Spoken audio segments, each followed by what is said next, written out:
3, 2, 1, fire.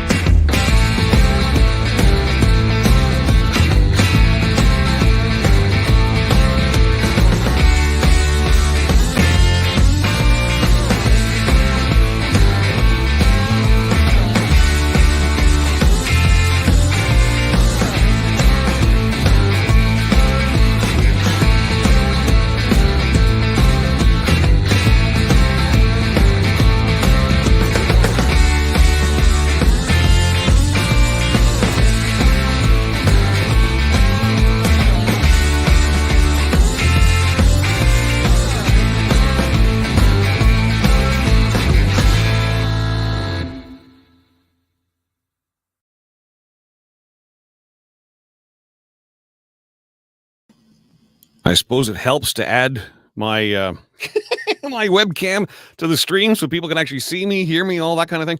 Let's tune into a radio show and let's not see or hear anyone. You know what? And I got to stop calling it a radio show because it's not really radio anymore, is it? No, it's multimedia. So I am your multimedia milkman. Good morning and welcome to your Tuesday. I am John Milky. This is a segment I have dubbed Caller 9. The whole idea is let's just shoot the shit. Oh, man, you know what I forgot to do? Damn it. Forgot to turn off Twitch. See, I stream to Twitch 24/7, but I need to stop it in order to restart it over here. I'm amazed I didn't get notification from things that it was having issues. Anyway, I've turned that off. We'll be joining the Twitch crew soon. What was I saying? I don't know what I was saying. Oh, yeah, Caller 9. The whole idea is, look, and I've got like 3 emails this morning. Hey, you've got quite the social media reach. Can you talk about this? I can, but I would rather you talk about this. So if you got something going on, whether it's a charity campaign, whether it's just it's something near and dear to your heart and you want to bring attention to it, maybe you've launched a podcast, maybe you've got a business venture you want to talk about. Look, I don't have a team here. This is me. I don't have a sales department. You want to, all I ask, if you want to come on my show and promote your business, if your business would return the favor by playing Blast the Radio in your shop, that'd be awesome.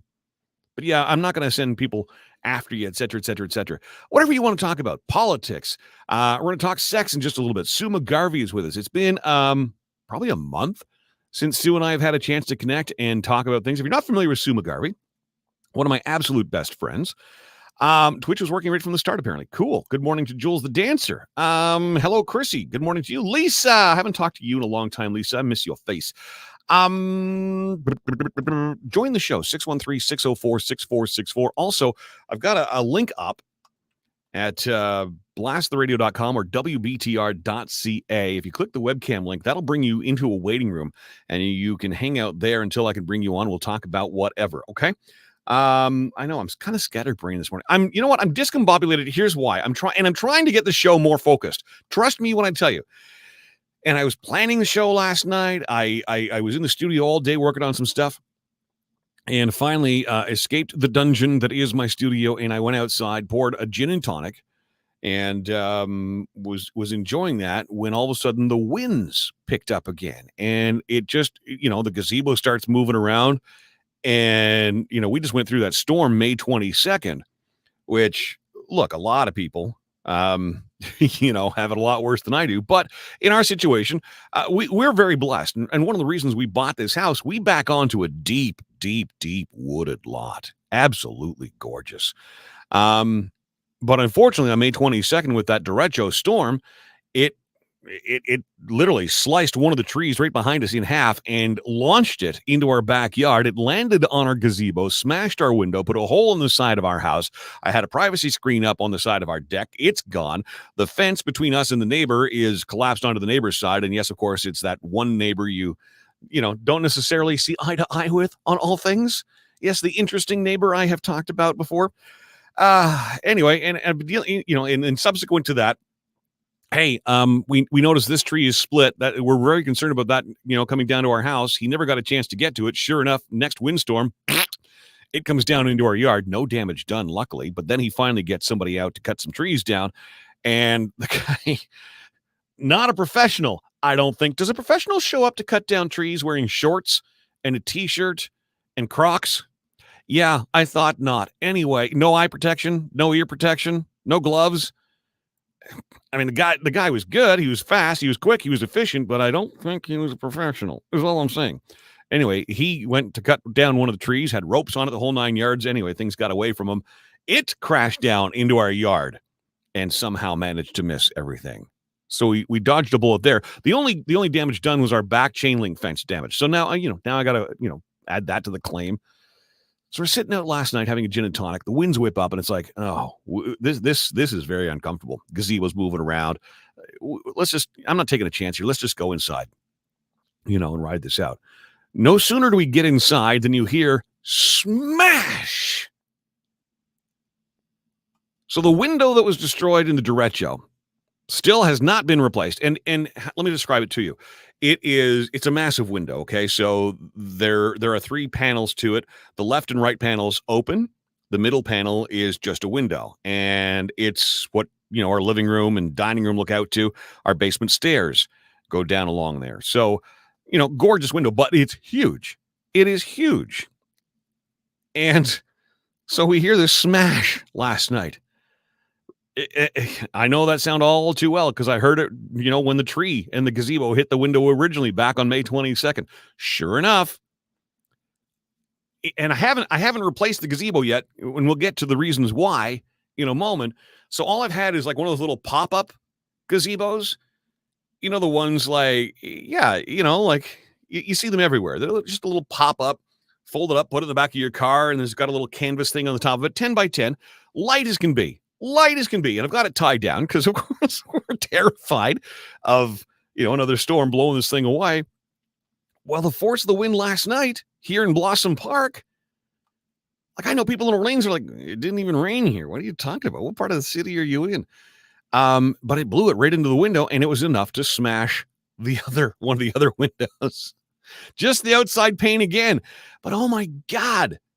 So all this to say, my nightmare with the insurance company continues, and I don't want to name the insurance company. I have, but I'd rather not. Suffice to say, I'm in Blossom Park. This was the hardest hit area in that storm, May 22nd. The only homes that don't seem to be being looked after are the ones who are with this same insurance company, who, by the way, as near as I can figure, operate under 4 different brand names. May 22nd, I spent 6 hours on the phone waiting to talk to someone. Couldn't. Took me 2 days to finally figure out, how to go about this, what I could do, blah, blah, blah, blah, blah. I have been waiting since May 22nd to get anyone from the insurance company on the phone.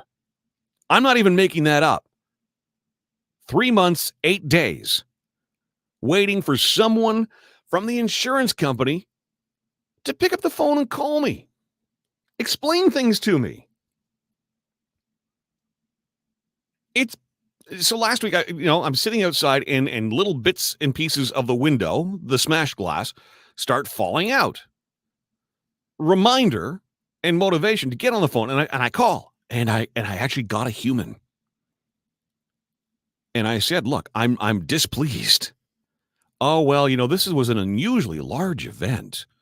And we're really doing all we can. We've brought in, call centers from the States and things to help us out. No, I get that. But in 3 months, you haven't had a chance to even pick up the phone and call someone who's made a claim? That's bull. And if you're so busy, insurance company, why is it that every single commercial break on whatever I'm watching on TV, there you are advertising for more customers? We're wonderful. Give us your insurance business. Every second social media ad I see, granted, is probably for this particular insurance company because I'm online looking at their brands a lot because I'm not happy. But I mean, every single thing they're putting out into the universe is, be with us. We want you as our customer. You can't handle the customers you've got now. Stop advertising, deal with your shit, and then go after new customers. This is such bullshit. So I called last week and I got a human. Oh, Mr. Milky. Yes. Well, coincidentally, sir, we have you scheduled for a call from your adjuster tomorrow at 1:35 p.m. Really? Yes. It's right here on her calendar. She used to call you at 1:35 p.m. Now, Mr. Milky, that doesn't mean she's going to call you right at 1:35. She could be early, she could be late, depending on how her day goes and the other conversations she has with clients, but expect a call tomorrow. Hey, you know what? That's wonderful. Thank you very much. Can I leave a couple of notes of things questions I have? Sure, of course. Absolutely. And the guy I talked to on the phone was lovely. And I told him that. Thank you. You've talked me off the ledge. So Thursday, I'm expecting a phone call. Nope. Okay. Depending on how her day went, she could be busy. Fine. Friday, no phone call. Saturday, no phone call. But I called the insurance company. Sorry, Friday, I called the insurance company. Oh, she's left early. Excuse me? It's 3:45 on a Friday. Yeah, she's left early. Well, how nice for her. Saturday, no phone call. Monday was yesterday, no phone call. Don't lie to me. Don't tell me that I am slated for a phone call from my adjuster if I'm not going to get a phone call from my adjuster. Like, just don't. So my question to you is, what are your insurance nightmare stories? Because everyone I'm talking to is like, oh, insurance is the worst. This is my first time ever. I've owned a home for 27 years. I've never, ever made a home claim in my life. 27 years, religiously, every month, they have taken my money. I've never once made a claim. And now I'm going through this. So last night, the window gets smashed out. I'm just like, oh, God. So, I mean, there's no new ask on my part, right? It's the window they're going to replace anyway. And at least I've gotten to a point where they've approved the estimate from the contractor. I don't know how to proceed with this. This is my question. What do I do next? What do I do next? Hire the guy, pay him out of pocket, then wait, 3, 6, 7, 8 months for y'all to get your stuff together so you can, reimburse me? No, I'm just not in that position. I mean, I've spent my summer, my beloved, our summers are so short. I'm sitting on like busted pieces of patio furniture. The gazebo we live under is no longer there. The window in my house is smashed out. The privacy screen that keeps me and the neighbor from killing each other, it's gone. The fence that I have between me and that neighbor is leaning onto their property. I mean, it's a nightmare that I'm living. Jules says she's only had good experiences with her insurance company. I'm going to DM you, Julie, because I want to find out. I want to find out who you're with because it's absolutely insane.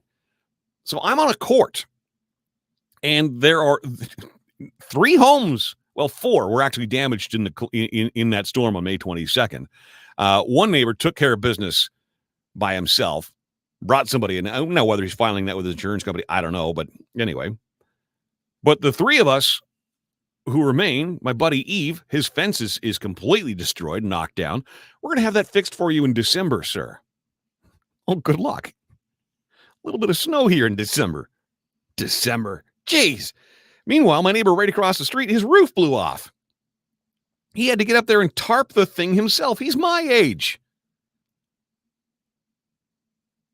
And I think he's in better shape than me, but he's not in peak physical condition by any stretch of the imagination. Happens to be a handy guy and obviously not afraid of heights. Up there on the roof on his own, banging down tarps and stuff to keep his roof dry. Since May 22nd. Same insurance company. Same problems. Yeah, Linda. Oh, give me the phone number and I guarantee you I'll get a phone call. That's bullshit. It is bullshit. So I've written a letter to the ombudsman. This is what has been suggested to me. That I should write to the ombudsman. Apparently, and I don't know if this is true, I want to underscore that. I don't know if this is true, okay? But I am told from people who, I guess, work in the insurance business or close to it, by law, your insurance company has to get back to you within 48 hours. Well, if that is true, and again, if that is true, then this company has some splaining to do. I'm furious now. I'm absolutely furious. So there's that. So only good experiences with insurance companies. That's interesting. All right. This is Caller 9, the show that, well, listens to you. What do you want to talk about today? Again, people are flooding my inbox, sending me emails and texts all the time. Can you talk about this? Can you talk about that? Can you talk about this? Can you talk about that? Yeah. But you got to pick up the phone and initiate the conversation. That's the only catch. Or fire up the video link, whichever you prefer. The video link is right there at blasttheradio.com. You'll see a little picture of a webcam. Just click on that. That will take you to our StreamYard link, and you'll be able to appear on screen, be heard right around my social media. Look at that. 17 people tuned in. Wow. I'm on my way to greatness now. You can call as well. 61. Here's the thing. You know, like, and we talked about trolls in the Low Green show a week or so ago. Yep, 17 on right now. Paul, is the law 48 hours or is it 48 days? Ha, ha, ha, ha, ha. Starting to wonder, Paul, maybe I misread that. Anyway, you can laugh at the 17, 18 that are on now, but you know what? By Friday's show, there were over 1,000 views all combined. That's fantastic. And that's really what at the end of the day matters to me.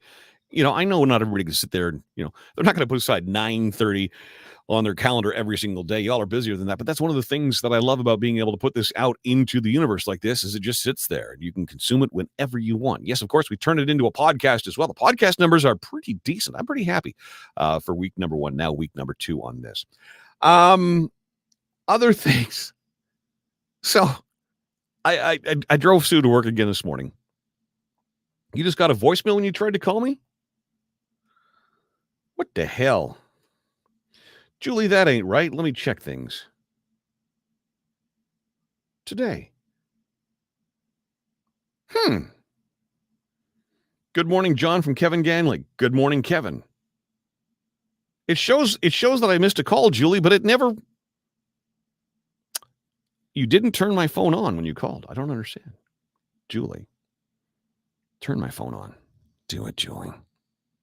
You can do it. Turn my phone on. So a missed call. That's the interesting. See, the thing is, I'm using an app for our phone number, which has mostly been good, but every now and then it's unreliable, and I don't know why. I'll keep an eye on that. 613-604-6464. If you could try that again, that'd be awesome. Still, my house is haunted. It's not, though. It's not. It's a lovely little house, but I'm at the point now where this thing is, you know, look, why am I here? Why am I? That sounds to me like somebody's calling. All right. Hello, you're caller 9.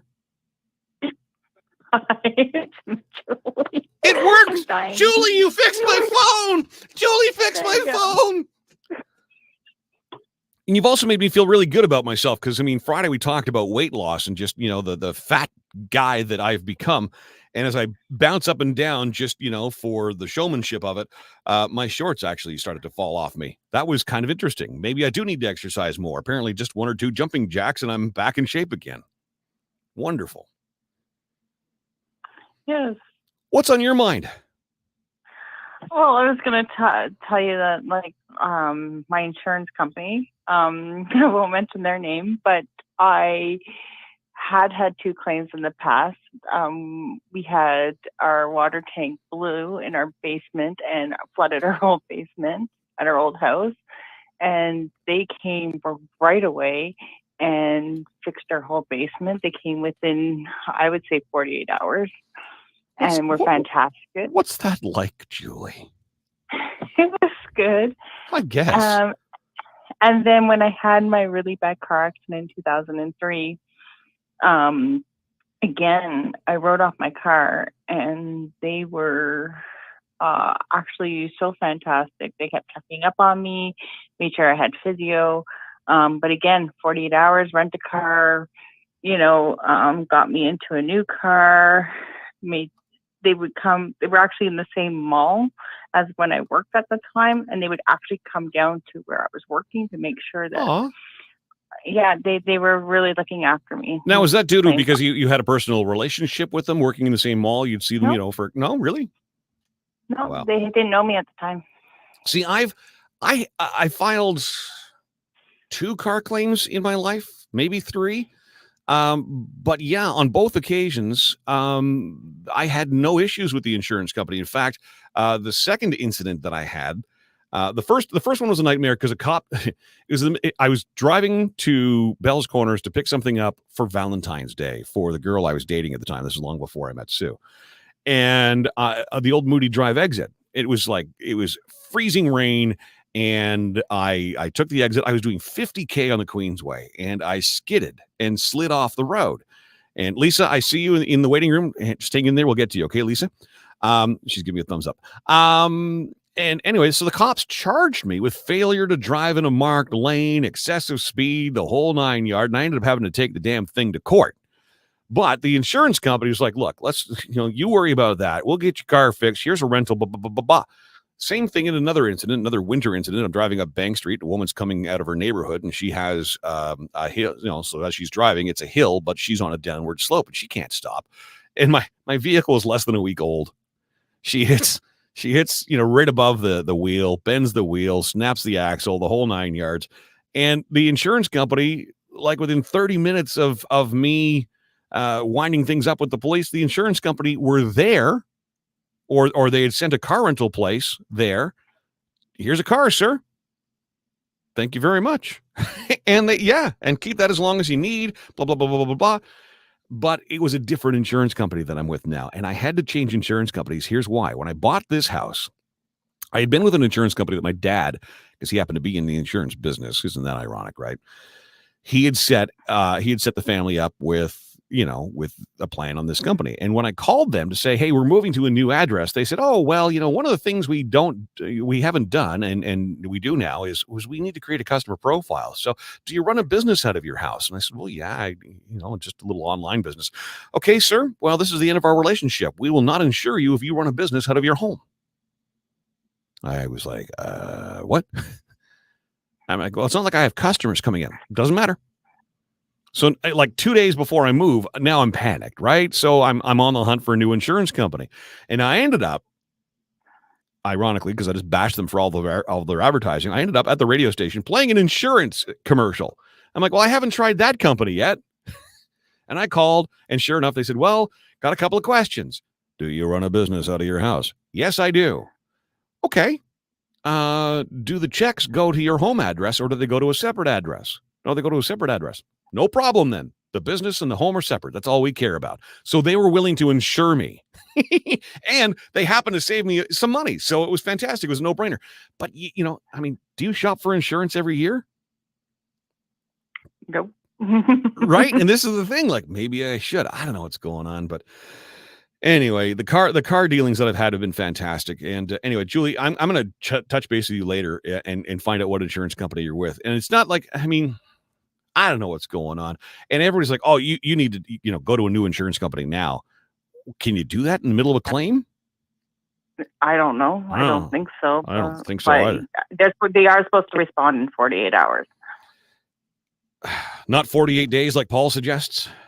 No, not 48 days. But I know they were busy with the storm. And like when the storm happened, our insurance company sent out a memo saying, to all our email addresses saying, we are busy with your claim. If you've put one through, we are looking at it. So it may take a couple hours longer or whatever to get back to you or something like that. Oh my God, a couple hours longer. That's my wet dream at this point.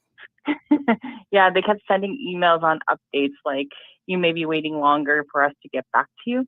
But we kept getting updates through email. See, I get nothing.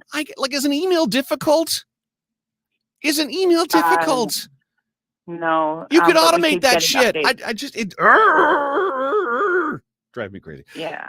Lisa's on video chat. You want to bring Lisa into this conversation? Do you have to go, Julie? I have another 30 minutes. I have a meeting in 30. Of course you have a meeting. I'm surprised you, anyway. All right, well, let's bring Lisa into the conversation. Hey, Lisa. Hi, how are you? I'm sexy as hell. Look at you. Oh, I love that smile. Lisa and I have a great relationship going back to... Long time. Was it my Bob FM days or Cool FM that you first tuned in? Bob FM, I think. Cool FM, I can't remember. I know I lived in Quebec and you were the only English radio station that I could get tuned in. Interesting, considering all of the transmitters are based in Quebec. I'm not sure. I'm pretty sure that they did something just because I didn't speak French. But you were with the radio. Well, maybe, but you were going through quite the life challenge, and I'm so proud of you because you've turned your whole life around. You've moved back to, I guess, Southern Ontario is home for you, so that's where you are Kitchener. now. Yep, and so that got you back closer to your daughter. I have 2 daughters. Yeah, my one daughter lives here. The other one lives in Timmins. But when my granddaughter was born, I had to come back home because she was really sick. So I had to leave Gatineau and come back to Kitchener.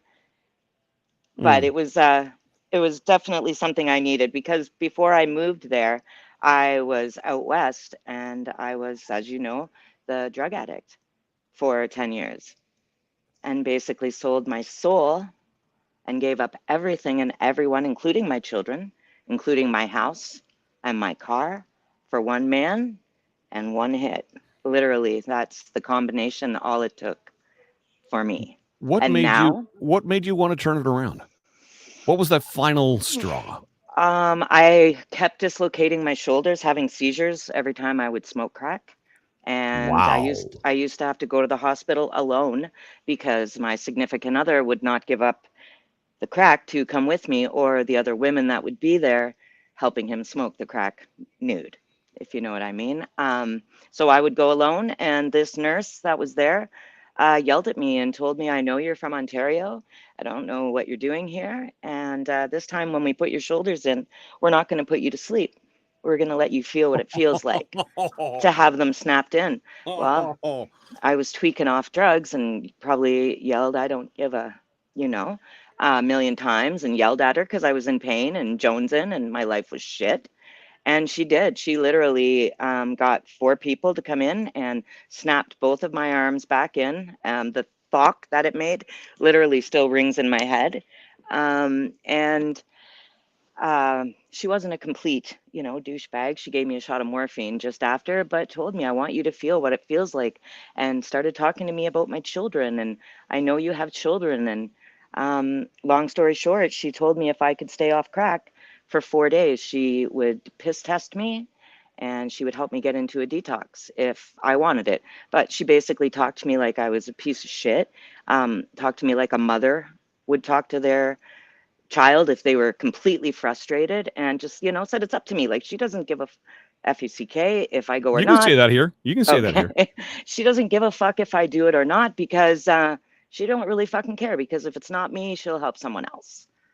And I said, okay. So I literally went and slept at a women's shelter in front of the desk because there was a lot of women that were in the back that would have ravaged and killed me.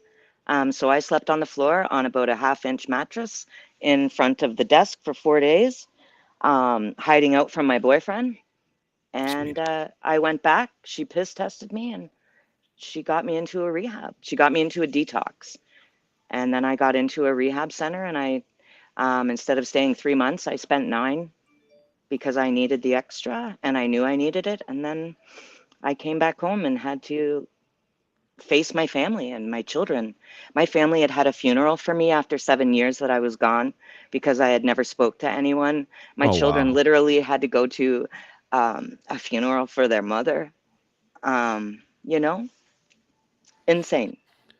But So let's fast forward. this is what I love about this. So I mean, we just went down a path that we had no intention of going down at all. We just don't know what we're going to get. It depends on who pops into the show, and it's a very Right. different conversation than the one we were having with Julie. And Julie, I obviously I want to have a conversation with Lisa about this. I think it's important. Not that your conversation wasn't. But do you want in on this conversation, Julie, or would you prefer to go and get ready for your next meeting before you have a meeting about a meeting that you're going to have a meeting about, and then discuss in another meeting later on today what you met Sorry, about? Julie. And then, no, it's good. This is good. No, this is a great conversation to have. And I think you need to have this conversation, because if Lisa can help somebody else and out there sure I in your audience, then, you need to have this strong conversation, and you need to have these words. And this is why, caller 9 is so important, Milky, because it's Mwah. these conversations that need to get out there and need to support. And this is why, I do what I do. And having these conversations is strong. But I am going to sneak off because I have someone calling me on the other line. All right. Hey, Julie, but thanks for joining us in Caller 9, as always. And when you call the Lowell Show, you really... You're so insightful and you're so thoughtful, and I just think the world of you. And I will be in touch because I want to find out what your insurance company is.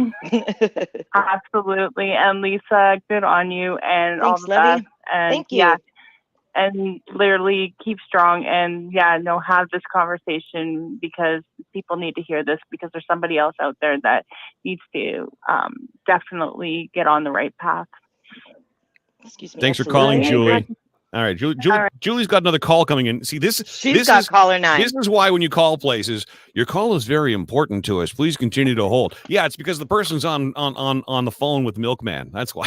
That's what's going on there. So, Lisa, back to you. I find this conversation amazing, and you and I have only really sort of texted back and forth here and there. We've had the occasional conversation, but never a face to face like this. First off, I'm so proud of you. I'm so proud of you, because I remember those days. And I don't know if you were calling my show because you just needed a friend, you just needed someone to listen to, but you were very open about the situation you were in. You were crying for help. I didn't have the resources to give you help. All I could do was listen. That nurse that you described, because we hear so many horror stories about our healthcare system. But what we don't hear is people saying, you know what, the nurses suck. The nurses are always fantastic. Nothing but amazing things to say about nurses. The doctors as well. I mean, they are in the situation they are in, and the environment they're in, and the lack of funding, or resources going to the wrong places. That's not their fault. They're doing the best they can in a very bad situation. And I've been in hospital, and the nurses, I don't know how they do it. So was that a nurse just telling you exactly what it was you finally needed to hear? Had nobody ever actually pulled you aside and just... I needed my mother is what I needed. And because I had run away from my mother, and I'm now, 10 years gone, I didn't have that. What I needed. So it was so much easier just to stay with him and smoke crack, and when you're smoking crack, well, you don't care about anything or anyone. And it was just easier not to think about that I had missed 7 or 9 or whatever number I was at birthdays with my kids, 9 Christmases. Like, how many times did they cry at night? When I was sober, those are all the realities I had to think about now. Was, holy fuck, what did I do? It wasn't just coming off the drugs. It wasn't just coming down off of getting away from the man I thought I was absolutely in love with and used me, and learning that I was just another bank account to him, that's all I was. And I thought I had made it. He was my Prince Charming, and that's why I threw everything away for him. Is it the drug use that makes... I mean, is that his personality anyway, or is that the drug use that makes someone behave in that manner? What's your feeling on that? He was my best friend for 10 years. I never knew, and I'm totally honest on my grandkids' lives. I'm sure a lot of people don't believe me in my family, but I really don't give a fuck. I didn't know for 10 whole years that he even smoked crack. I had no idea. I was his best friend. He would come spend weekends at my house. I was always his best friend, waiting, when he didn't have a girlfriend, Sometimes we'd be friends with benefits, but he was my true love. He was my everything. So when he finally gave me a chance, well, fuck, I thought that the skies opened up and the Lord finally shone down on me. Boy, was I wrong. He saw that I was doing really well. He saw I had a house, a car.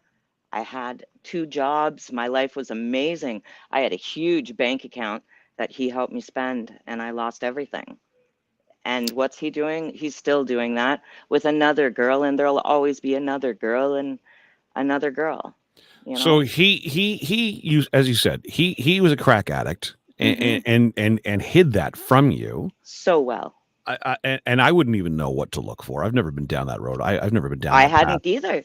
Me neither. Like, I smoke lots of pot, smoke lots of weed, and sure, I've done bumps of coke lots of times. But when I first seen him do it, because he kept hiding, and I was like, "What is that? What is that smell?"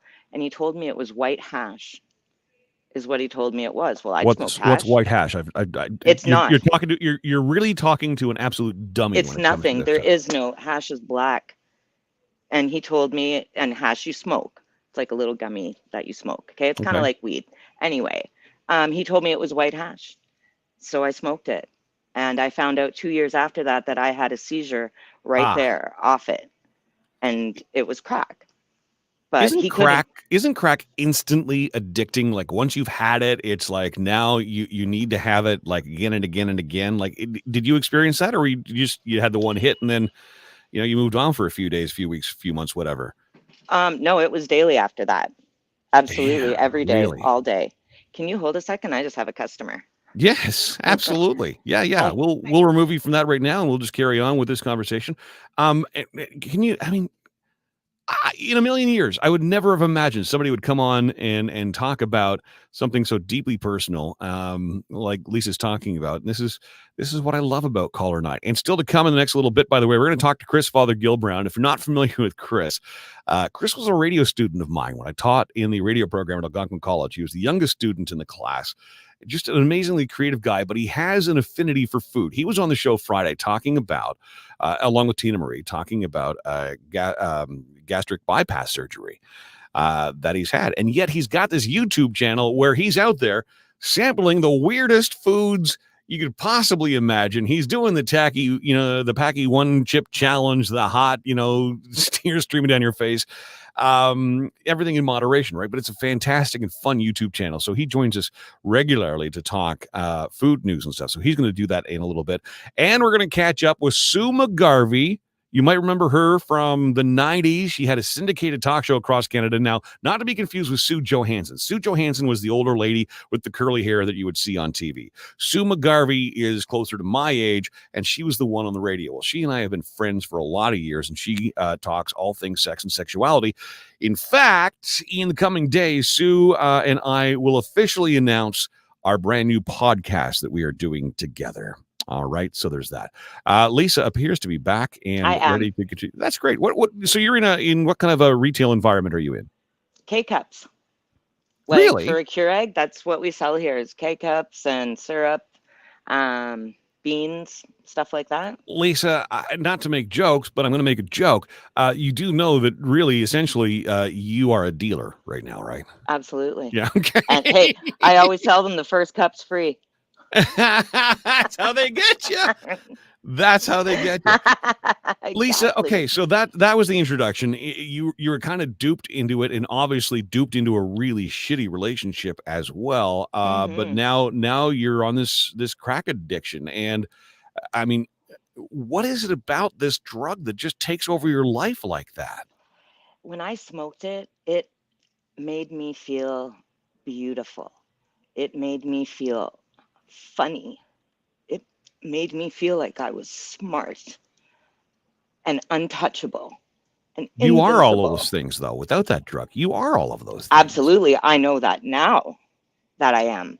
But back But it then made you I feel. was weak, and I I get never it. felt good enough. And I was abused as a child by a family member. And, all of it's shitty to say, but all of those statistics of like when a child is abused, now that I'm older and I've gone through it, I see how spot on those things are. I had a baby at 16. I had my second one at 19. You know what I mean? I was the drug addict. I was a drug dealer. I became a prostitute for Really? I didn't know that. not I even did for not know that. drugs, not even for crack.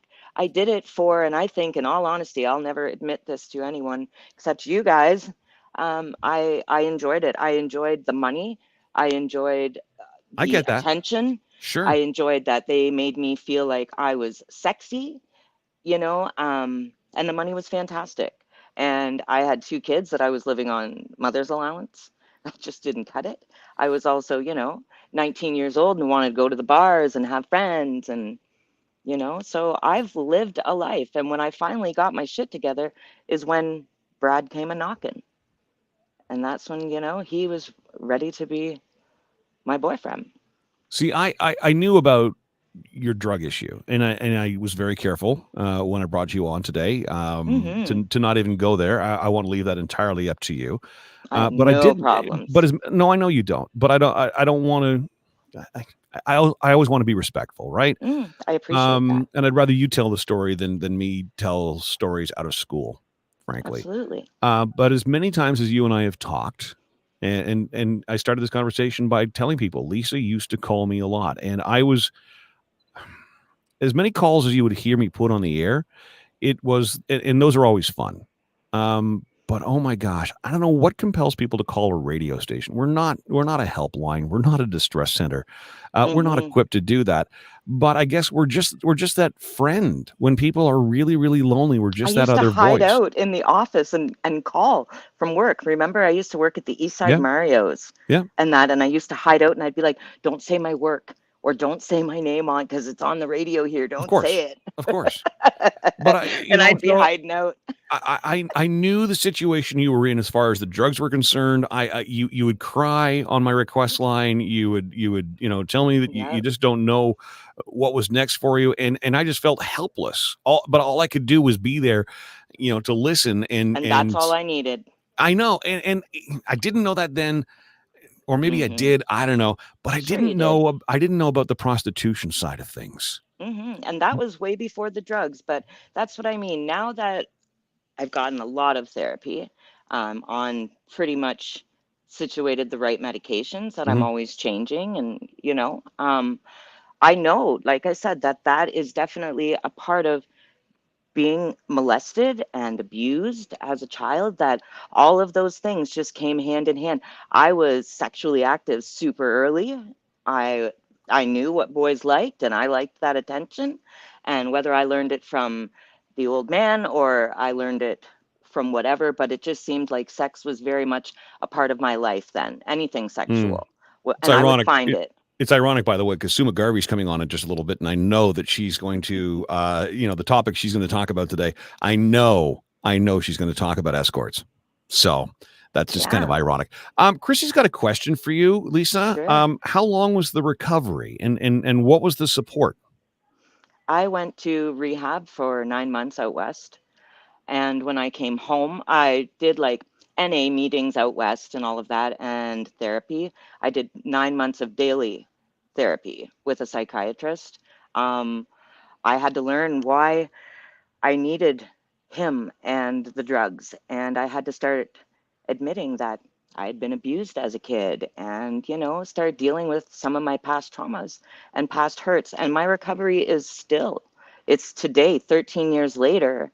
I just celebrated 13 years in July. And Has it been still, 13 years already?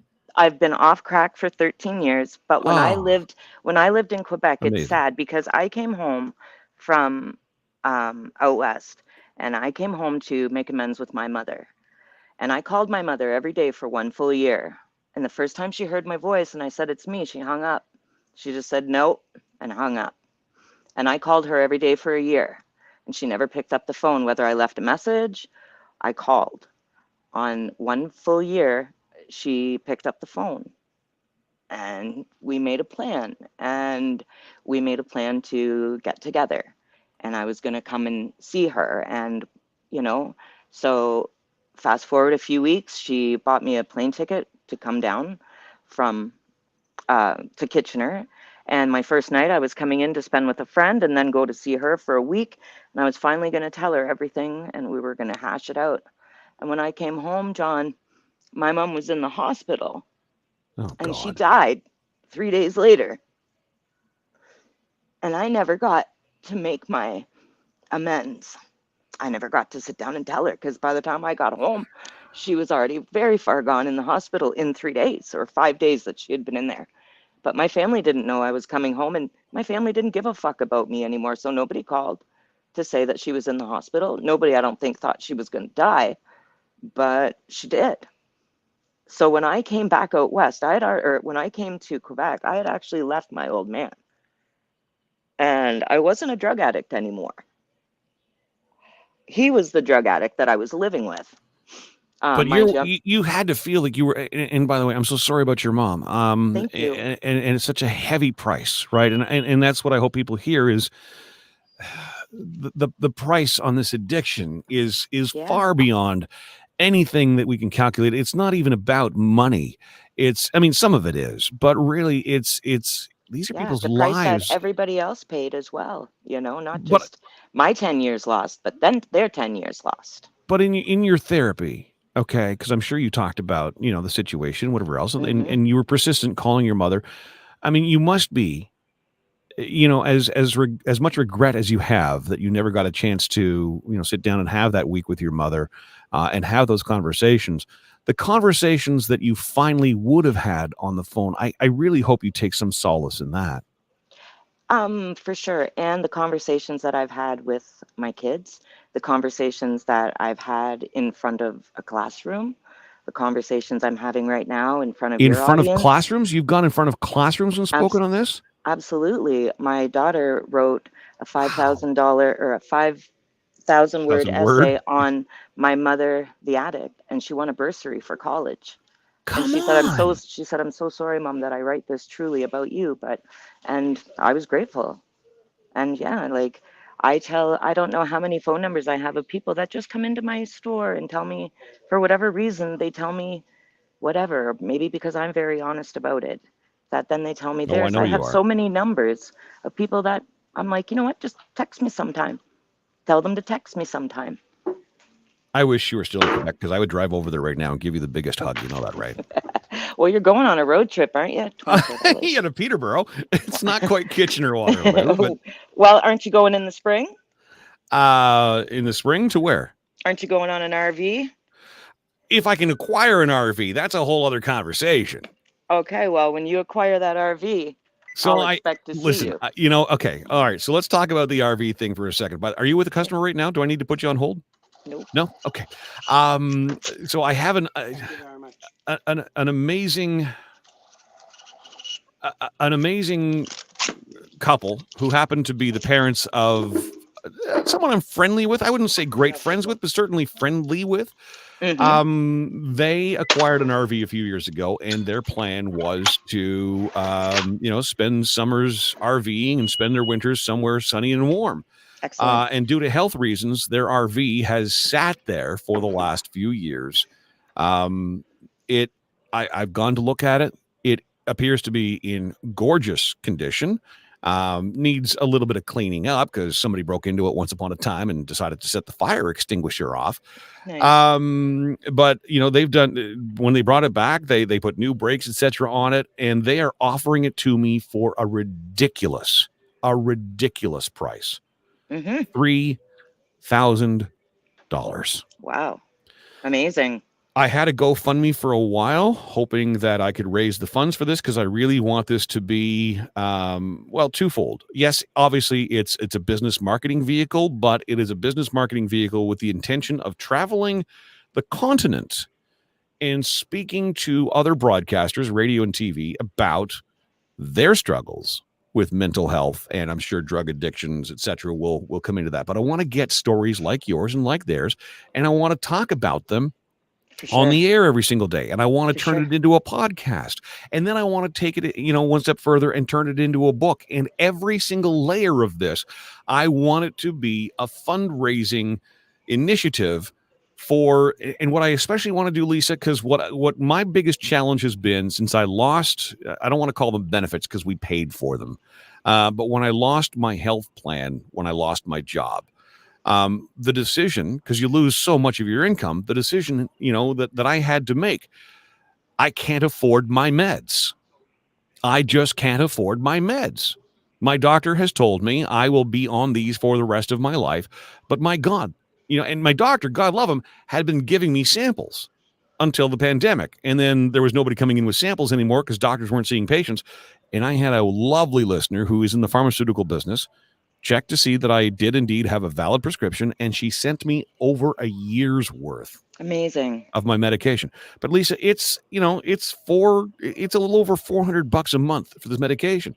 And I found myself in a situation where I was having to make a decision to cut, financial decision. $400 is a lot of money. Can I just be brutally honest? This radio station does not make $400 in a month. I've never said that publicly. I'm saying it right now. This radio station. Yeah, that makes it hard to, get your meds. So I have some very serious financial decisions to make. And for my wife, it was just a hard no. No, we will find other ways to save money. Absolutely. That's just not negotiable. So what I want, whether I start a nonprofit or whether I start some sort of, I don't know, bank account or something, but what I want and I have yet to flesh that out, but what I want to set up is some sort of fund, some sort of system where people who find themselves in a situation, they've had to leave the life that they're in. And you're a great example of that. Okay. So someone who's had to leave that life and you're trying to better yourself and you're trying to get to that next thing in the short term, and you're looking at, well, I can't afford my meds. I'm going to give those up. I want to set something up where no, that's not even no, we've got that for you. Here's the money, go get your meds. So that's ultimately what I want to do. That's my ask. I want $3,000. I haven't got that right now. It's killing me because back in the day, when I was working, when I had the conventional radio job and my wife was working full time, and we had the side business, $3,000 would have been a no-brainer. For me to scrape together $3,000 right now, it is killing me. And it's not. I hear you. I hear you on the meds. I don't have any coverage here at my job at all. And I'm single. I live by myself. I pay all my own bills. I have a dog. So let's talk about that. How are you affording, because I know you also deal with some mental health issues. So, I mean, whatever prescriptions you're on for whatever reasons, how are you managing that money? Because they're not cheap. And yes, I know at the end of your tax year, you can certainly claim medical expenses, but it's only up to $5,000. That doesn't cover a lot. So how do you, in your situation, do it? Really cut back. I don't drive, so I don't have a vehicle to pay for, but I take the bus, but I don't live too far from where I work. So when I have to, I walk. I also quit smoking a year and a half ago. That adds up, I bet. If I could stop getting tattoos, I would have lots of cigarette money that I've saved. But with every penny that I've saved, I've gotten myself lots of tattoos since. And that seems to be my new thing. I don't have any ink on my body. What does the average tattoo cost you? Well, these are brand new. I don't know if you can see that little penguin. Of course. That one and wrong way. That one. You've sat through quite a bit of torture. Holy moly! Oh, that's just one arm. This is the other. Now that one I noticed when you first came on. That stood out. Yeah, this is my arm. The other arm is my grandkids. So on my arm I have music and Que Sera Sera, because my mother used to sing that to me. And on the top I have the song has ended, but the melody lingers on. That's on my mom's grave. So what do we look? I mean, some of this is pretty elaborate. Like I think the average person, when you talk about a tattoo, they talk about like a little butterfly or something like that. I am so not a butterfly kind of girl. No. But I mean, like the musical notes wrapped around your arm, etc. I mean, that's an entire music staff. It's like you said, it's the entire song. It's Alanis Morissette that I would be good.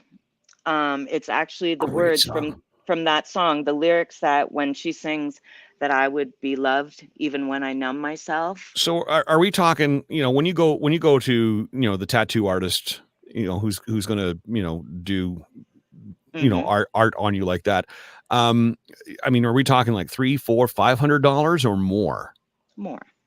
Wow. Definitely more. See, I have no idea. I've never. My sleeve's not even done. The two that I just showed you, like the little penguin and the bear, that only cost me $300, $350. That only cost me.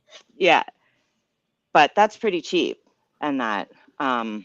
So okay, so that's your treat to yourself. So when you're cutting back, you're putting what? You're giving yourself a little allowance every single month so that you can go and get the That's what I was next work doing. done? Yeah, I was Okay. putting all of my cigarette money into a jar, and then I thought, okay, I'm just gonna get a tattoo, get some more tattoos because I already had a bunch, and then I just any extra money, any extra work I did, anything like that. I really love it because I feel really heavy. I'll be honest. So I feel really heavy right now because I quit smoking and I Yep, gained I some get that. weight, and I it's get that. COVID, and you know, I don't feel as pretty or whatever at the moment, right? So in all honesty, the tattoos on my arms make me feel beautiful. It's almost like I'm wearing clothes when I'm not wearing clothes because I know people Well, are staring at my arms. They're not staring at what I feel is gross about myself. You know, they're looking at my arms thinking that's cute. That's okay, pretty. we need to talk. We need to have a conversation about that because first off, you're absolutely gorgeous. Don't kid yourself. And I'm not just saying that. I'm not trying to kiss your ass. I have no reason to kiss your ass. But I look at you. Your eyes, first off, are captivating. But we locked eyes right away. Even when you were just in the waiting room, that's what I was drawn to. The engaged Lisa, and I didn't notice the ink until later. Yeah, I got a lot. And first off, not first off, but in addition to, there's nothing wrong with a few pounds. It's sexy. I know, and I know that, and I really feel like I look really healthy, and people say like I look as the healthiest I've ever looked, you know, kind of I thing. That I bet. look great. And if one more person tells me that I look healthy, I'm probably going to throat punch them. Why? Because in my brain, it's not. It's overweight, and it's, you know, like it's like the right side tells me, yes, I know this is gorgeous. Yes, yes. And all of a sudden I got these huge tits. I've never had boobs before. Me And now too. What the I've got fuck? these huge fucking guns that I don't really know what to do with. See, You know, and now people aren't looking at my eyes anymore. well, I have the same problem, Lisa. I'm feeling heavier. COVID, you know, a sedentary lifestyle. No, I get what you're saying, and I talked about this Friday, and a lot of that is true. I was terrified of going to this Dragon Balls event on Saturday. It's not a pride event, but it's pride-ish, right? It Mhm. was people dressed in drag playing baseball and inviting people from the rainbow community and allies to come in and celebrate and whatever else. It wasn't sanctioned by Capital Pride, but it happened to be on Pride weekend, and it was a fantastic event. And I know because I am an ally and I do have so many friends in that community, I know that that's not a place where you're going to go and be judged. And yet, leading up to it, I was absolutely beside myself because every person that I know in that community, they're very healthy. You know, and I know that's a stereotype, but that's how I see them. They Mhm. tend to be more active. They tend to go to the gym more. They take better care of their bodies. They have better hair. They do better makeup. They dress better. But that's I'm this. not necessarily how they see themselves, I get it. I get it. right? But then I turn it on myself and I'm like, well, what am I even going to wear? Like, you know, You I don't got know my how I fixed myself just to come on this. Because I oh, was like, I'm doing it. God. I'm not just going to do the audio. I'm going to do the camera. Like, fuck it. You know, I'm doing it because got to break those barriers, got to stop that fear, right? So here I am on camera, like, fuck you, world. I'm going to do it. And, Well, you know, okay, so all this to say, and I won't even go down the road of beating myself up anymore, but I no. feel, I feel heavy. My knees are feeling the effects of it. My ankles swelled up last week. We still don't know what that was. They seem to be okay now. My lower back is hurting. My body is giving me every single indication to back up what my brain is telling me. You're fat. you're ugly, nobody's going to find you attractive, your hair's a mess, blah, blah, blah, on, your skin looks bad, Yes. blah, blah, blah, blah. I'm having all the same conversations with myself, Lisa. Yes. All this to say that I showed up there, and you know what? Not a single person looked at me any differently. I was part, and I know that nobody's looking at you any differently. If they're looking at your ink, it's because you happen to have, in addition to all the other cool shit you got going on, you happen to have some pretty fantastic ink. Thank you. And if I can say so, and I know it's 2022, and I will probably receive email and hate mail about this, I suspect your boobs are probably pretty awesome too. They fucking are. Well, there you go. They are. It's just that they're heavy as fuck, and I had to buy new bras, you know? And my back hurts. And that I need a wheelbarrow to carry these bitches around. I'm so glad that I can get away with saying that with you, because you can't necessarily. Nothing. I judge no one. I have the best sense of humor. I probably No, have I the know. dirtiest sense of humor. But don't we need that? Don't like people this... should be a little more open, you know? They should be a little more open, a little less me.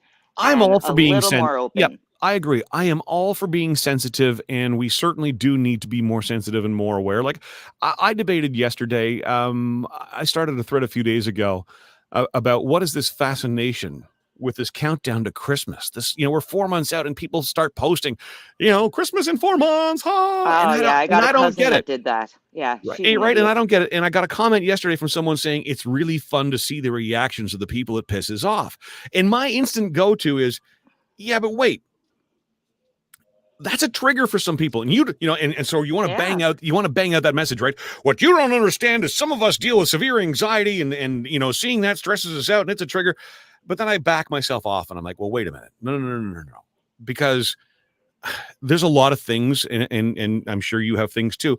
There are a lot of things around me that trigger me all the time. But I also accept that that's not the world's responsibility to fix for me.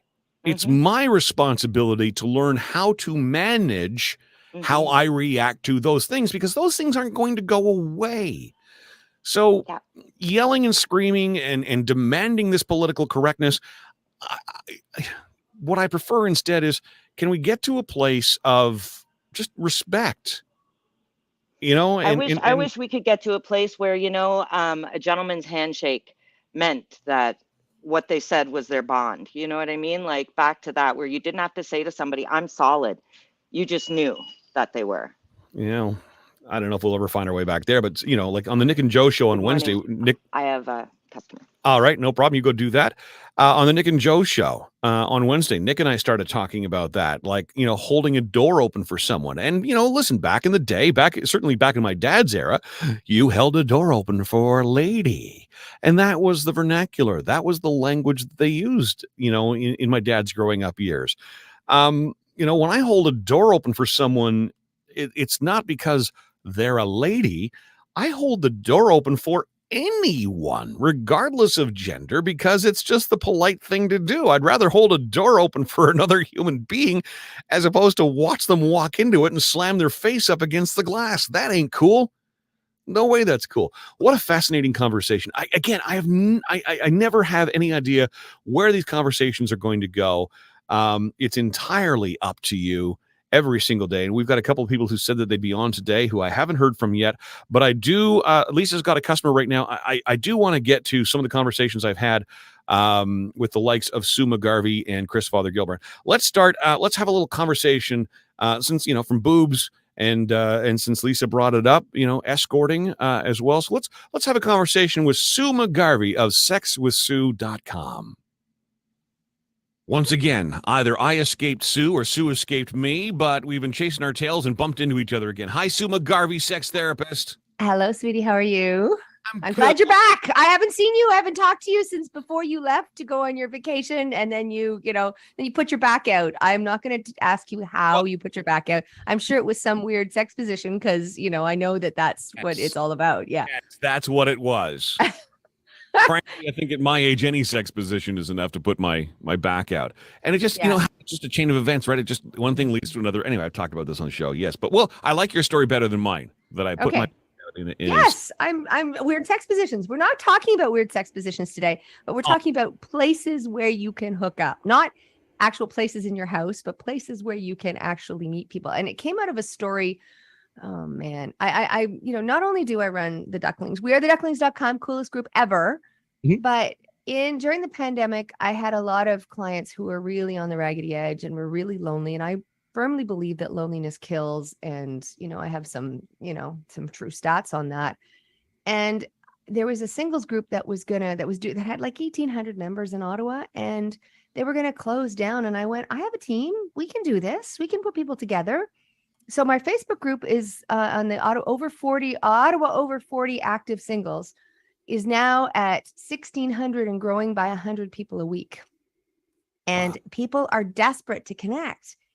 But then I found a bunch of married people on there writing random single women looking for sex. And I was so mad. Oh, I'm so mad.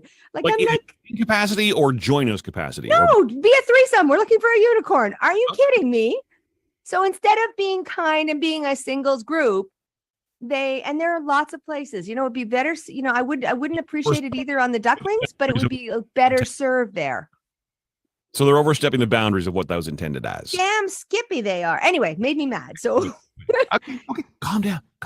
So what we're gonna do is I said we need to have a place where people can actually go find these people who want to be found, right? It's like don't write random people on Facebook and say, hey, you want a threesome? Because then they feel leered at and creeped out, and it's not cool. Why is nobody writing me with these invitations? All right, I throw my back out. Yeah. Weird sex positions. We'll work on that for you. All right. Well, we'll take notes. Here are the list. So places to hook up and sites you've probably not heard of. Number one is called Slixa, Slixa. It's apparently 4 out of 5 people say it was the best place that they actually found a hookup. Slixa. Okay. Slixa. I know. People think you've never heard of it. I immediately went and looked at it up. The other one is called Switter. So Slixa and Switter, Switter. Mm-hmm. And it's a lot of those are ads for escorts. So if you're looking to pay, and that's what I said to people, look, if you're a married couple looking for a unicorn, pull out your money. It's going to cost you by the time you pay dinner and, and have people over and drinks and wine and whatever, it's going to be $150 anyway. Pay the extra $50, go $200, go on Leo's list, get yourself exactly what you're looking for. What are the legalities of that though, Sue? It's a gray area in Canada. It's got different legalities in the US depending on which state you're in. But in Canada, sex for money was never illegal. It was talking about sex for money. It was solicitation that was illegal, which is so Canadian of us, right? It's okay to do it. It's just not okay to talk about it. So I know. So it really is. And then they threw out the law a while ago, the Terry Jean Bradford stuff in Toronto. And really, there's not a cop in the country. If it's consenting, women over a certain age, entertaining businessmen in their apartment for the afternoon, nobody's going to touch that. That's why the rub and tugs don't get bugged. If it's human trafficking or drugs, absolutely. And we're all for that.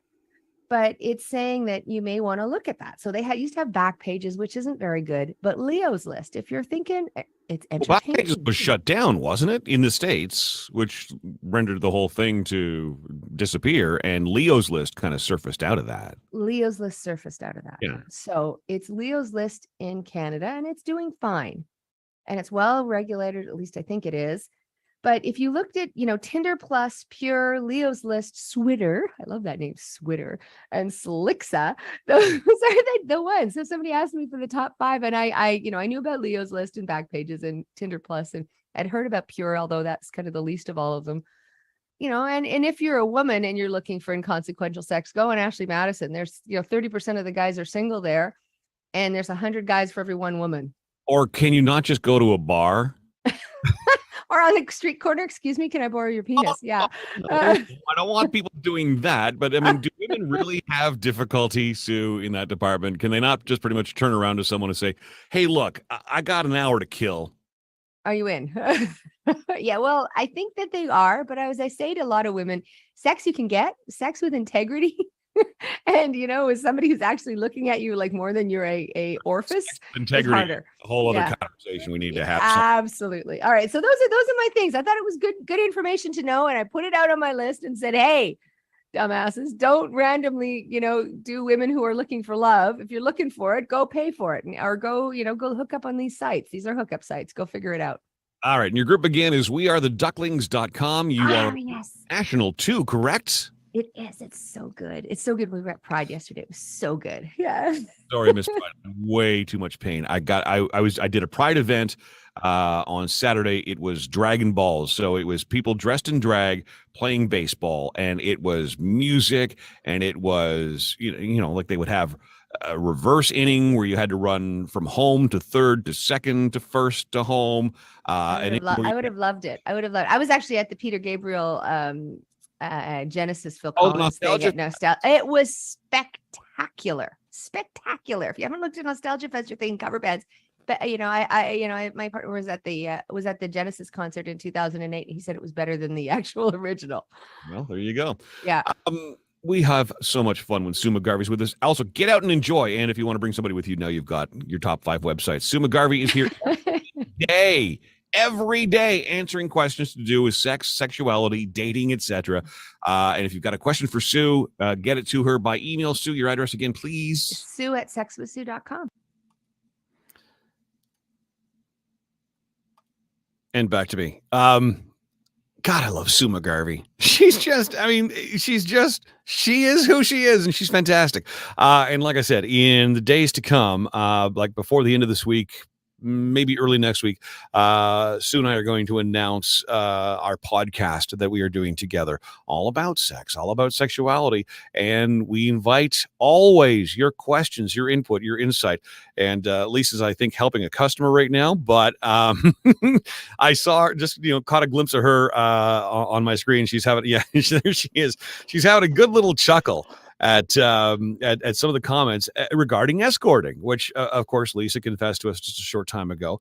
That's a world she used to be in, and she was in full agreement on the whole idea of, look, if you're looking to get a little freaky deaky and you want to bring a third in, if you're not in that world, that there are places to go, as Sue McGarvey mentioned, where you can actually get that for yourself. So thank you, Sue McGarvey. Sexwithsue.com is her website. Wearetheducklings.com is her group. It's an international thing. She's got chapters in Florida, out west, Midwest America. And as she describes it, and I'm not going to do it justice, but it's kind of somewhere in between a swingers party and your parents' bridge party. So, fun group that aren't necessarily the wildest. They're also not, your parents. So there's that. Very, very cool. This is caller 9. We invite you to call in and talk about whatever you want to talk about. I will, get you in front of all of my social media followers, or at least as many as care to tune in. We are on Facebook. We are on Twitch. We are on my YouTube channel. I can stream this to LinkedIn too. Why didn't I do LinkedIn? I got to do LinkedIn. And of course, we are on blasttheradio.com. Which we're now gravitating to be known as WBTR.ca, because we're so much more than just radio.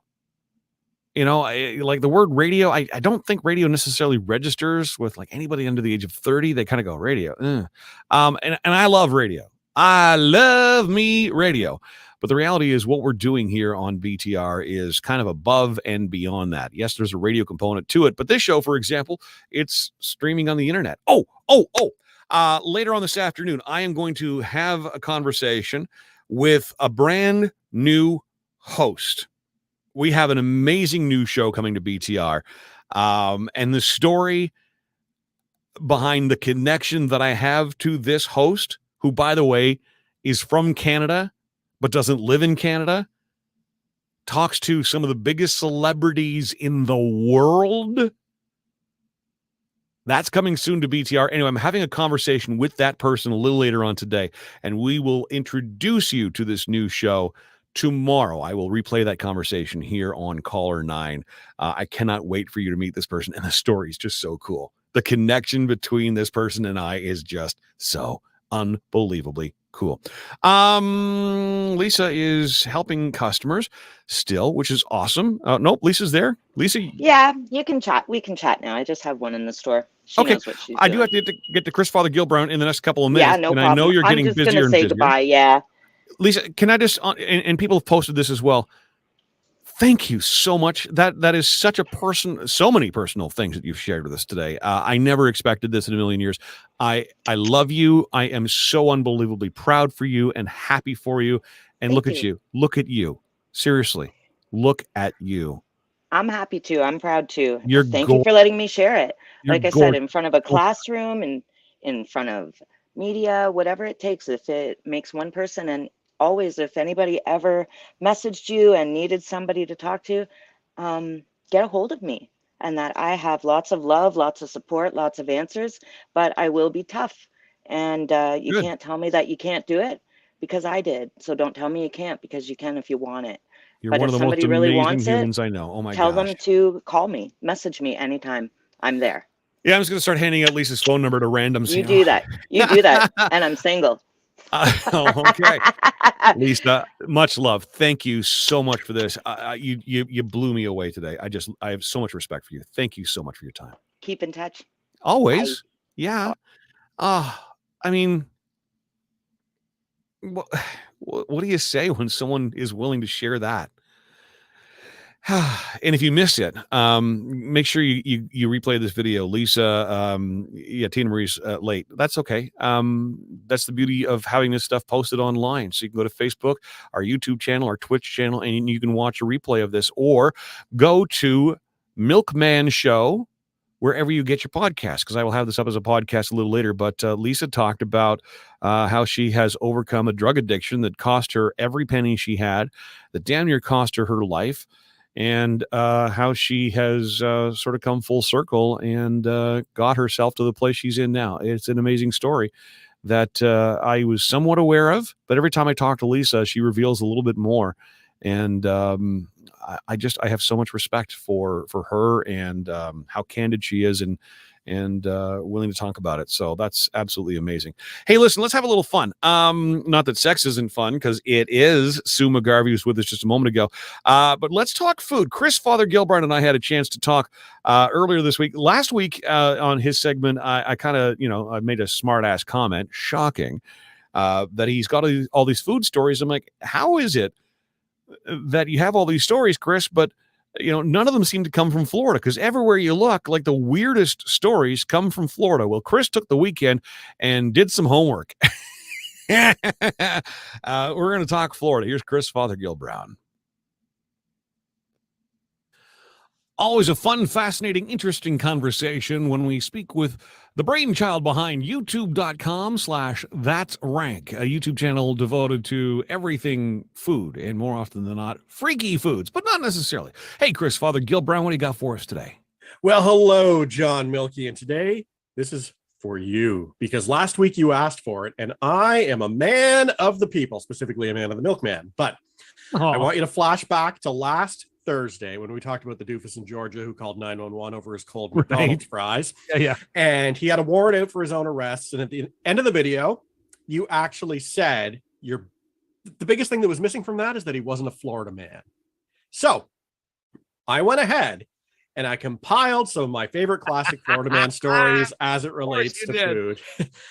Before I start, though, none of these stories are going to get you kicked off the Florida airwaves, are they, John? Nope. It's probably better if I tell it and you just sort of sit there and exactly absorb it. In this relationship, Chris, I'm just the yes man. Perfect. Well, let's start in DeLand, Florida. And I kind of love that name for a city. What part of the city are you in? I'm from across DeLand. Anyway, a man called 911 to report that his home had been broken into when prospective thieves draped a towel across his security camera at his home. John Silva and Derek Irving had broken into the man's home, who was a former business partner of theirs, and their plan was to light the place on fire. However, when they saw that the police had arrived, they did the only logical thing that they could do in order to, greet the police at the door. Irving threw on a bull's costume that was nearby, and Silva sat near an empty jar of ragu spaghetti sauce. Now, you might be wondering where the spaghetti sauce comes into play here. See, what they've done... Hey, Chris, you know what I'm doing? I'm wondering how the spaghetti sauce comes into play here. Well, I'm glad that you asked that question, John. I actually have a lot of questions, but that one's paramount. Okay. They started a pot of the ragu on the stove with a washcloth next to the burner, so that would set up the fire and make it look like it was a natural fire. So as the cops got there, the cloth had actually just caught on fire. And they tried to convince the police that this was completely normal behavior and that the homeowner was making spaghetti. But as the owner said when he was interviewed, they were trying to make it look like I left the stove on, but who gets up at 2 a.m. and fixes sketty? Okay, well, there you go. Your I was going to ask the question. Have you ever fixed sketty at 2 a.m. in a Bulls costume? Well, I mean, it was a cow costume, but, don't judge me, man. That's crazy. This is a judgment-free zone here. Absolutely. We're talking Florida, man. No judge. Yeah, we judge everybody else, just not each other. Maybe this next story is going to make a little more sense to you. So once upon a time, there was a real kind of a special feeling that a young man would feel when he thought of the restaurant Hooters. Now, last week, you shared your memories of Le Char. Any chance have you ever felt head over heels? Have you ever felt, head maybe over plunging necklines at Hooters? I never found the Hooters. You know what? A lot of nice people working at Hooters, and the food was, I just never found that uniform attractive at all. I don't get the whole Hooters thing. I don't either, but apparently 28-year-old Jonathan Hinkle of Merritt Island, Florida, had something special going on with his local spot, and he was willing to do anything to get there. So he called 911. This is going to be a theme today. And he reported that his grandmother had suffered a stroke in a Hooters parking lot and needed to get there immediately. Now, 911 was that's where grandma tends to hang out, is Hooters. Right. But they're not going to taxi him over there. And they actually spent 3 hours trying to track grandma down since he'd reported this. When it turned out that this had been an elaborate Here's a tip. She's the one not in the orange tight shorts. Maybe she is. What's up, grandma? Oh, I just lost any appetite I had left. Maybe we were seeing very different grandmas down in Florida. Anyway. So when they discovered the elaborate ruse, the completely understanding police gave him a ride in the backseat after all, but that was to jail for improper use of the 911 service. Yeah. By the way, I need to backtrack on my grandma comment, because it dawns on me, of course, after it flies out of my stupid mouth. Oh my God, I could be talking about people who are my age. Yeah, you certainly could. When I forget sometimes. When I used to work at Bell Canada, I called one of my employees Grandpa. He was 37 years old with a grandson. So keep that in the back of your mind. I know. You'd be very well looking at great grandfather status at your age, John. My sister's younger than me, and she's a grandmother. So there you go. You know what? Let's end today on a more wholesome note and talk about pancakes. Are you a pancake guy, John? Yeah, I've never said no to a pancake. That's for sure. Like they're special, right? They should be enjoyed anywhere, anytime. And they can be.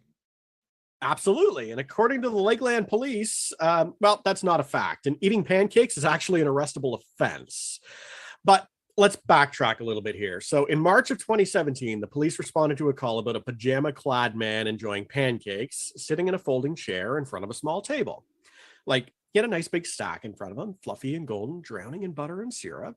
Sounds okay so far. No, we got to lock this guy up. He's completely out of control. Now, see, the issue was where he was doing it. It was in the middle of a busy intersection, and apparently, stuff like that doesn't fly in Lakeland. No. Maybe here in Ottawa on Wellington Street, but not in Lakeland. No, outside a church in Ottawa, apparently. That is true too. With Nerf guns and anyway. So it turns out he was doing it as a prank, but the police didn't find it very funny, charging him with obstructing a roadway, and the second charge is a very real charge, disrupting the free flow of traffic. Now, I want you to think about that for a second. If that one is a real charge, for God's sakes, can somebody please enforce that against every single person who gets onto the highway by slowing down as they're trying to merge into traffic? Please, you're stopping my free flow of traffic at that point. This segment is no longer about food. It's Rants with Chris Father Gilbrown. Rants about traffic in Ottawa. John, I probably could have carried the segment for hours. We could legit probably keep this going all week. Make it easy for you, don't it? Yeah, we could fill in all 6 hours of your Caller 9 segment. I saw stuff like nude ramen eating, breaking into homes to prepare a snack, throwing an alligator through a Wendy's drive-through window. I don't know what's going on in Florida, but you work down there. Any thoughts on Florida that are not going to get you fired? Oh, thoughts that aren't going to get me fired? No. All right. Well, We'll save that for another day. All right. Chris Father Gilbrown, as always, insightful. Thank you for the homework too. I appreciate that. He's on YouTube. It's a great channel. It's a fun follow. It's I mean, it's a rabbit hole like none other. It's youtube.com/that's rank. And back to me. There you go. Yeah, please give him a follow. It's called subscribe on YouTube. I wish they could come up with another term, because subscribe kind of it gives gives the impression that you got to pay money. You don't. What subscribe does is it'll actually notify you on your phone, your tablet, that there's new content from some of the channels that you follow. And you can follow our channel as well. So Chris is youtube.com/that's rank. We are youtube.com/blast the radio, where you'll find videos from the Nick and Joe show, this show, the Lowell Green show. It is all there for you. And yes, you can post your comments even after the fact. In Lowell's case, for example, whenever I get comments on his channel, and we get them, for episodes that he's, aired months ago, I pass those on. Speaking of, Lowell will be with us this afternoon at 2:00. He and I are, what the hell is going on? So ICSC-Canada.com releases this report that the City of Ottawa councillors have passed this new green energy plan. 710 wind turbines, acres and acres and acres of solar farms, and they're going to pay for this, through things like, if you're coming from outside of Ottawa, there'll be a $20 toll, as you enter the city. There'll be an annual registration of your car. There'll be areas of downtown you cannot drive in. Banning of all fossil fuels. So no chainsaws, no gas mowers, no gas snow blowers, no gas cars, et cetera, et cetera, et cetera. It's absolutely insane. ICSC Canada released that. We heard from them on the Nick and Joe show on Wednesday. But further to that, and hello to my friend Joseph Ben-Ami. Joseph co-hosts the Nick and Joe show. He is currently running for council.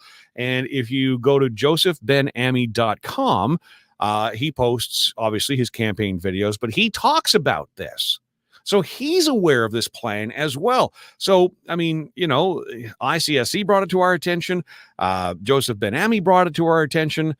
And then yesterday we hear from one of the councillors saying, well, no, there's no plan.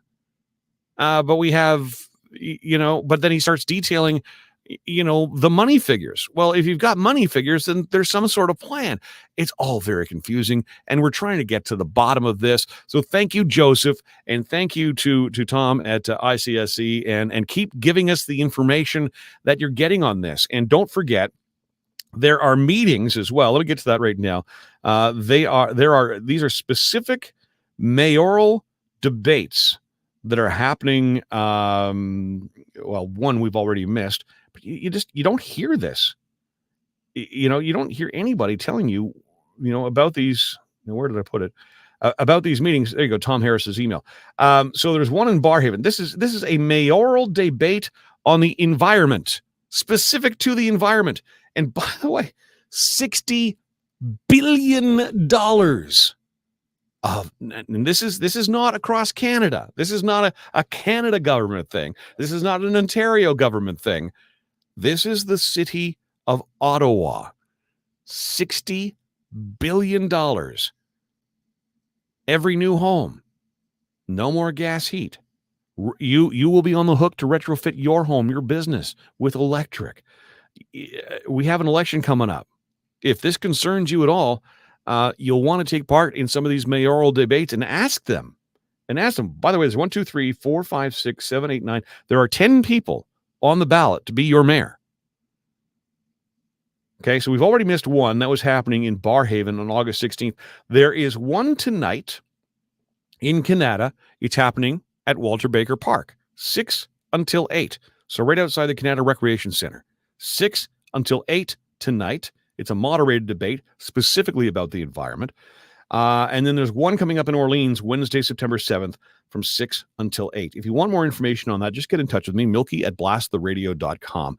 But we're trying to get to the bottom of this. And I'm sure Lowell will be on that today at 2:00. Anyway, James, I hope those debates are being streamed live. James, if you go to the City of Ottawa's website, you can't even find any information that there even is a debate of the candidates. It's insane. Tom Harris from ICSC Canada happened to forward me this email. I mean, the City of Ottawa logo is not even anywhere on it. Does that make sense to you for an election? Craziness. Anyway, happy to forward that on to you. If you wish, just email me, Milky, MILKY, at blasttheradio.com. But yeah, $60 billion to build windmills. By the way, the size within the city limits. Do you know how much percussion one of those wind turbines generates? Can you imagine your house being anywhere near? I don't even know where they're planning. I've heard, somewhere in the Saint Laurent area. If you live in that area or anywhere where these things would be built, can you imagine that amount of wind thump, thump, thump, thump, thump against your house? What that does to the human body? Anyway, I mean, the amount of space they're talking about just for solar farms, it's like 8 times the amount of space of the existing experimental farm. Just for solar panels. Even more for these wind turbines. And my question yesterday, and Lowell kind of just, blew past it. How many carbon producing trees do we need to cut down in order to put these things in place? But of course, councillors say that there is no plan, but they voted on a plan that isn't the plan that we're talking about. And that's the plan. Tune in, see if you can start making sense of this. Because I think any of us who have any concern whatsoever, and look, I'm not a climate change denier by any stretch of the imagination. Climate's been changing as long as this planet has been in orbit.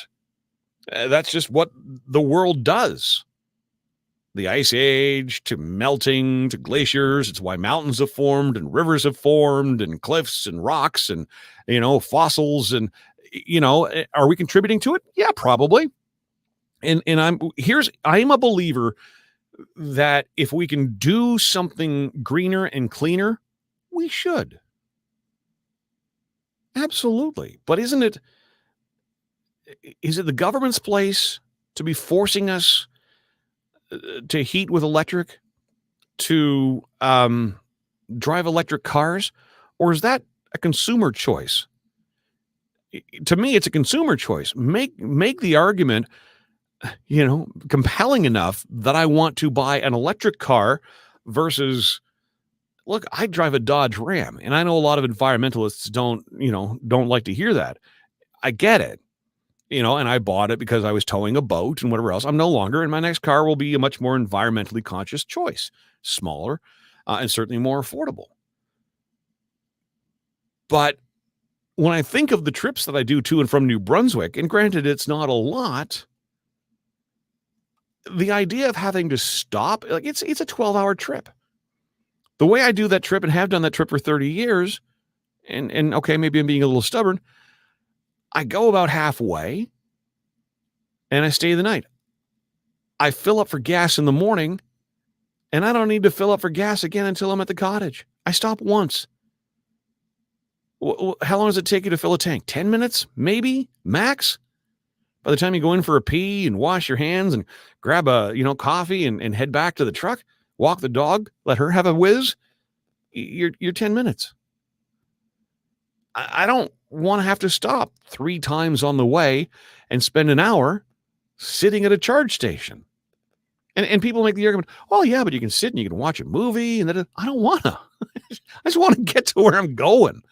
This is a huge country. A lot of anyway, we'll have that conversation with Lowell Green. Thank you for the conversation today. Thank you, Julie, for calling.